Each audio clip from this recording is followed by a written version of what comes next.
এই দেখেন Donald Trump বাংলাদেশের উপর 37% শুল্ক আরোপ করছে। এটা নিয়ে অনেক হতাশ ভাই, হতাশ নেই, আসেন আমি সলিউশন করে দিই কিভাবে 0% আপনি আমেরিকাতে পাঠিয়ে দিবেন। দেখেন এই দেখেন বাংলাদেশের উপরে কেন সে খেপছে, দেখেন সে হচ্ছে আমেরিকা ফার্স্ট, সে আমেরিকার মানুষের জন্য কাজ করে। দেখেন বাংলাদেশ তাদেরকে চার্জ করতেছে 74%, হে করছে অর্ধেক করে দিচ্ছে 37%।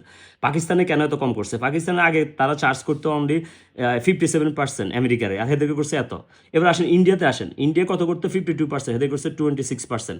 তার মানে আমেরিকারে আপনি যেটা চার্জ করবেন হেটার অর্ধেক সে করে দিছে। দেখছেন কোরিয়াতে করতে 50% আর হেদেরকে করে দিচ্ছে 25%। সো আপনি কেন আমেরিকাকে 74% আপনি চার্জ করবেন? বাংলাদেশের সরকারের উচিত 74% এটার কমাইয়া এটার আপনার জিরো করে দেওয়া। যখন জিরো করে দিবেন তখন সেও এটার আপনার মানে কমাই দেবে, ঠিক আছে, হেও জিরো করে দিবে। তখন আমাদের গার্মেন্টস, এই দেখেন গার্মেন্টসে কত কত আমরা রপ্তানি করি, দেখেন বিলিয়ন বিলিয়ন।